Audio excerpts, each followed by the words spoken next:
अस्सलाम वालेकुम everyone, welcome back to another video. तो आज की वीडियो जो है वो बाकी वीडियो से थोड़ा हट के है।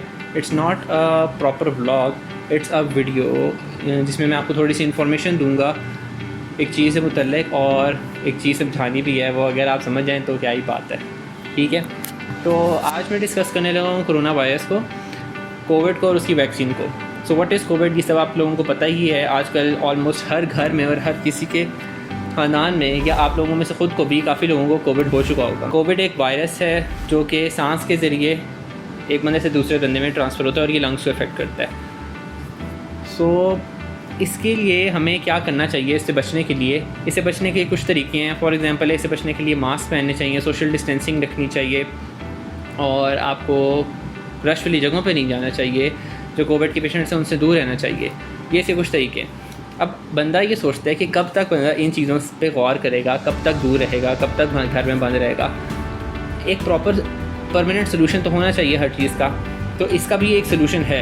इसका सोल्यूशन है वैक्सीन। अब बीमारी आती है, उसके लिए वैक्सीन बनती है, और इस तरह इस बीमारी के लिए भी एक वैक्सीन बनी हुई है। अब वो वैक्सीन काफ़ी तरह की है, हर मुल्क में डिफरेंट टाइप की वैक्सीन है। पाकिस्तान में जो वैक्सीन है वो चाइनीज़ वैक्सीन है, साइनोफार्म वैक्सीन, जो मेजॉरिटी लग पा रही है और जो मेजॉरिटी को लग भी रही है, ठीक है। तो अब वैक्सीन की डोजेज़ हैं वो 2 डोजेज में लगती है, ये 21 डेज़ के पार्ट से। मैंने दोनों लगवा लिए हैं, मैं वैक्सीनेटेड हूँ अल्हम्दुलिल्लाह, और शुक्र है मैं अब तक कोरोना वायरस से बचा हुआ हूँ। अच्छा, तो अब वैक्सीन से रिलेटेड कुछ मिथ्स फैली हुई हैं पाकिस्तान में, तो मैं उनको डिस्कस करना चाहूँगा। सबसे पहले मिथ ये है कि वैक्सीन डजंट ट्रीट, मतलब कि वैक्सीन से कोरोना पे कोई इफेक्ट नहीं होता और ये कोरोना में फिर भी हो जाता है। तो ये बात कुछ हद तक वैसे सही भी है। वैक्सीन जो है ये 75% तक इफेक्टिव है। 25% इसमें चांस फिर भी बंदे को रहता है कि कोविड हो जाएगा। अब एक बंदा जिसने वैक्सीन लगवाई हुई है, एक बंदा जिसने नहीं लगवाई हुई, एक बंदा 100% ससेप्टेबल होगा कि उसको कोविड हो जाएगा, एक बंदा वो 75% तक बच चुका है उससे। तो डिफरेंस तो इसमें आ गया ना। तो इससे आपको पता चल जाएगा कि वैक्सीन लगवानी चाहिए या नहीं लगवानी चाहिए। फिर अगली मिथ ये है कि I will get Covid, vaccine लगवाने से कोविड हो जाएगा। तो ये बात भी बिल्कुल गलत है। वैक्सीन लगवाने से आपको कोविड बिल्कुल भी नहीं होगा, ना उसमें ऐसी कोई चीज़ है जिससे आपको कोविड हो सकता है। फिर है कि वैक्सीन डजंट प्रोटेक्ट, वही बात है, इससे कोविड हो जाएगा या इससे कोई फ़र्क नहीं पड़ता, doesn't affect the effectivity rate of the Covid. तो इसमें ऐसा कोई ताल्लुक़ नहीं है इस चीज़ से। फिर ये एक बहुत मज़े की बात फैली हुई थी कि वैक्सीन से जो बिल गेट्स है वो हमारे अंदर चिप्स इंस्टॉल कर रहा है और वो हमें कंट्रोल करना चाहता है। तो इस बात पे तो मुझे हंसी आती है कि वाकई आप लोगों ने क्या इस बात को यकीन किया था कि वाकई वो इतना फारिग है कि उसने हमारे अंदर चिप्स इंस्टॉल करनी है और हमें कंट्रोल करना है और इर्द गिर्द को देखना है कि हम क्या कर रहे हैं। तो ये बात बिल्कुल गलत है। फिर ये है कि no need to wear mask after you are vaccinated. तो ये बात भी बिल्कुल गलत है। आप मास्क फिर भी पहनेंगे, आप सोशल डिस्टेंसिंग फिर भी करेंगे जहाँ तक हो सकती है, जब तक ये बीमारी इस जगह से ख़त्म नहीं हो जाती। वो क्यों? क्योंकि आपको 25% मैंने बताया ना, 25% चांस फिर भी है आपको होने का। तो 25% चांस है तो बहुत कम लगता है, लेकिन ये फिर भी है, और आपको मास्क पहनना चाहिए क्योंकि आप खुद इन्फेक्ट हो सकते हैं, आपको सिम्टम्स ना शो। क्योंकि इसमें जो अगर इफेक्ट हो भी जाए ना तो वो इतनी सिविरिटी से इफेक्ट नहीं होता बंदा। तो उसके लिए आपको पता नहीं चलता कि आप इफेक्ट हो गए हो, लेकिन आप अपना वायरस है वो दूसरे बंदों में ट्रांसफ़र कर सकते हैं। तो इसके लिए आपको मास्क पहनना ज़रूरी है फिर भी।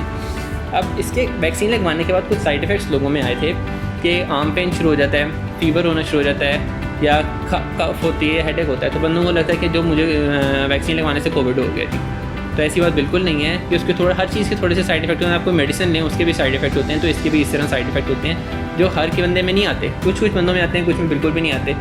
अब मैं अपनी बात बताऊँ तो मैंने वैक्सीन लगवाई थी, मेरी दोनों डोजेज़ कम्प्लीट हो चुकी नहीं है। यहाँ मैं अपनी ये स्टोरी पिक्चर लगा रहा हूँ। मेरी फ़र्स्ट वैक्सीन जब मेरी फ़र्स्ट डोजेज़ थी, और ये जो है ये सेकंड डोजेज़ की है मेरी। तो अल्हम्दुलिल्लाह मुझे दोनों डोजेज़ के बाद कोई साइड इफ़ेक्ट नहीं है, सिर्फ हल्का सा माइल्ड आर्म पेन हुआ था और कुछ भी नहीं हुआ। मेरे ना फैमिली में, not in my family, not in my house, लेकिन मेरी दूसरी एक रिलेटिव्स में उनको कोविड हो गया घर पे, सब ऑलमोस्ट सबको ही। तो अब वहाँ पे उनको काफ़ी सीवियर कोविड हुआ था, वो हॉस्पिटल भी चले गए थे। तो इसके लिए मैं उनके पास फिर चला गया क्योंकि मैं वैक्सीनेटेड था। तो उनकी हेल्प के लिए या मॉरल सपोर्ट के लिए या जहाँ तक मैं उनकी हेल्प कर सकता हूँ मैं उसके लिए चला गया वहाँ। अब मैं वहाँ पे हॉस्पिटल में भी रहा हूँ, कोविड वार्ड के अंदर। मैं वहाँ पे पेशेंट के पास भी रहा हूँ कमरे के अंदर, उनको हर वक्त मेडिसिन देनी, उनका ऑक्सीजन चेक करना, उनकी ऑक्सीजन जो सिलेंडर लगा हुआ है उसको बार बार उनके ऑक्सीजन प्रोवाइड करना। सेचुरेशन चेक करनी, खाना वगैरह का देखना, उनका ये सब काम मैं खुद कर रहा था और मैं बिल्कुल उनके साथ था, उस कमरे में रहता था, घर पे भी और हॉस्पिटल में भी। तो अब घर में ऑलमोस्ट हर किसी को ये सिम्टम्स शुरू हो गए थे आहिस्ता आहिस्ता करके। जो बाकी लोग जो सिम्टमलेस थे उनको भी सिम्टम्स आ गए थे कि किसी को कफ शुरू हो गई थी, किसी को शॉर्टनेस ऑफ ब्रेथ हो रही थी, किसी को बुखार हो रहा था, किसी का टेस्ट वगैरह चेंज हो रहा था। तो ये चीज़ सब में शो हो रही थी। लेकिन अल्हम्दुलिल्लाह मैं वाहिद बंदा था जिसको कोई सिम्टम भी नहीं हुई, ना कोई सर दर्द, ना कोई बुखार, ना कोई खांसी, कुछ भी शुरू नहीं हुआ। अब वो तब तो ठीक है, मुझे लग रहा था कि शायद चलो मैं अफेक्ट हो भी नहीं हूँ, तो सिम्टम्स नहीं आए, सीवियर अटैक नहीं हुआ। उसके लिए फिर मैंने कहा कि चलो मैं अपना टेस्ट कराता हूँ। फिर मैंने अपना कोविड टेस्ट करवाया। अब कोविड टेस्ट की रिपोर्ट में भी आपको दिखा देता हूँ। ये मेरे कोविड टेस्ट की रिपोर्ट है, आज की डेट की है रिपोर्ट, और आप देख सकते हैं कि अल्हम्दुलिल्लाह मेरा कोविड टेस्ट जो है नेगेटिव आया है। तो अब इस पूरी स्टोरी बताने का मकसद क्या था कि मैं उस पूरी फैमिली में वैक्सीनेटेड था, सिर्फ मैं, बाकी किसी ने नहीं लगवाई हुई थी। वो सब इफ़ेक्ट हो गए उस वायरस से। मैं शुक्र है बचा रहा। अब क्यों बचा रहा मैं? आंसर आप लोगों के सामने ही है कि मैंने वैक्सीन लगवाई हुई थी और उस वैक्सीन की वजह से मुझे कोविड नहीं हुआ। तो इस पूरी स्टोरी बताने का मकसद सिर्फ यही था कि आप लोगों को भी वैक्सीन लगवानी चाहिए। पूरी स्टोरी से आप लोगों के दिमाग में ये बात तो आई होगी, आई होप कि ये बात आप लोगों के दिमाग में आ गई हो कि वैक्सीन जो है वो लगवानी चाहिए और ये इफ़ेक्टिव है। ये ना सोचें कि वैक्सीन का कोई फ़ायदा नहीं है, या इससे मुझे कोविड हो जाएगा, या इससे मुझे किसी और चीज़ पे इफेक्ट होगा, मेरी फर्टिलिटी रेट पे, या मेरे स्किन चेंजेस आएंगी, या किसी भी तरह की मुझे कोई बीमारी लग जाएगी। ऐसी कोई बात भी नहीं होती। ये वैक्सीन बाकी इफ़ेक्टिव है। और एंड पे बस मैं यही कहना चाहूँगा कि अपने आप को और अपनी फैमिली को ज़रूर वैक्सीनेट कराएं। अगर आपको अपनी फ़िक्र नहीं है तो कम से कम अपने फैमिली मेम्बर्स की तो फ़िक्र करें ना, अपने अम्मी अबू की, बहन भाई की, अपने बच्चों की, सबकी फ़िक्र करें। उनको वैक्सीन लगवाएं, ख़ुद को भी लगवाएं ताकि वो आपसे बचे रहें कम से कम, ठीक है। और वैक्सीन लगवाने के बाद भी मास्क वगैरह पहन के रखें, सोशल डिस्टेंसिंग रखें, कोई क्राउडेड एरियाज़ में ना जाएँ आजकल, क्योंकि आजकल ये इसका इन्फेक्टिविटी रेट जो है वो बहुत हाई हुआ है, डेथ भी बहुत ज़्यादा हो रही हैं। तो आप अपने आप को सेफ़ रखें। फिर भी अगर आपने वैक्सीन लगवा ली है उसके बाद भी सैनिटाइज़ करते रहें, और अपने आप को, अगर आपको हल्की सी भी कोई सिम्टम शो होती है तो अपने आप को आइसोलेट कर लें। बस यही मैं कहना चाहूँगा। और एक आखिरी कोट है जो हर किसी को याद है, prevention is better than cure. I think that sums up everything.